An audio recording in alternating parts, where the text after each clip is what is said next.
Hey, Coach Madden.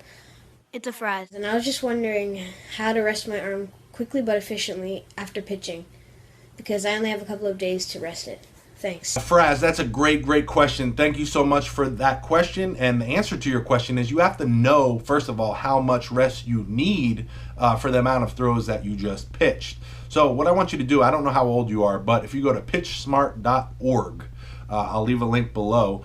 If you go there, you can look up for your age how many pitches you've thrown and then how many days rest you need after you throw that amount of pitches. So, that's the first place to start. The second thing is, you have to understand your routine, the routine that works best for you. So it's going to be different for everybody, okay? I went through phases of icing versus not icing after I pitched. And actually, there's been some studies out recently, more recently than not in the last few years or so, that say that it's actually better to not ice and not take anti-inflammatories after you pitch, when for many years it's always been said that you should ice and take Advil or ibuprofen or things like that after you pitch to take the swelling out.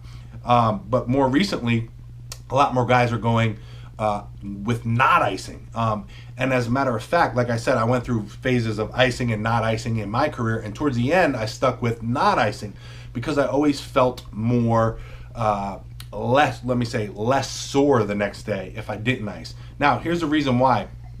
I want you to go and do your own research. Excuse me.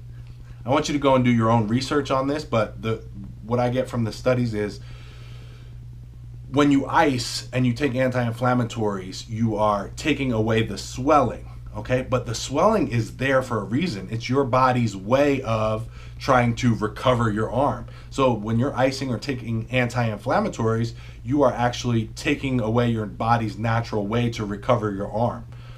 Again, I'm not saying you should ice or not ice. I think you should find out what feels best for you and what works best for you. And after you do some research, then make a decision, okay? If you are going to ice, typically they say 15 minutes on, 15 minutes off. If you're not icing, you don't have to worry about that. One thing I really did like after I pitched was flushing the arm. And that's running the right afterwards or the next day. Sometimes I did both if I threw a lot of pitches.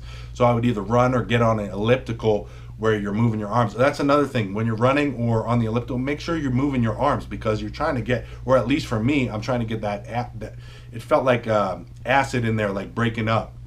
So you want to get that arm moving and really flush it out. That's why you call it a flush run, okay?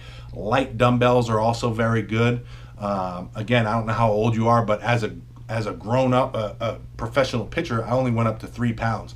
So you might be okay with 2 pounds or 1 pound, or even water bottles, or just going through some of the dumbbell routine with just your hands, no weight in them.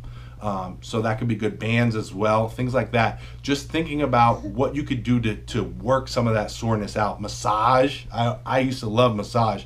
You could also do lacrosse balls, rolling out, things of this nature will really help you break up some of that bad stuff that you got in there after pitching, and get you to recover quicker and be ready to go. But make sure that you're giving yourself enough time. Even though you may feel good, like you use some of these techniques and you start to feel good faster, don't rush it and pitch too much. So make sure you check out pitchsmart.org to know how many days you need rest after how many pitches you throw, okay? I hope that answers your question. Great question. If you guys are serious about getting better at baseball, you need to hit the subscribe button, because it's going to help you. I got hundreds of videos that will help you do that. So if you're serious, go ahead and click my logo right here, and then click that subscribe button, and then we're going to watch this video over here, right? Can you point? Watch that video over there, because it's a good one. You're going to like it. Thanks so mumuch for watching. Great question, Afraz.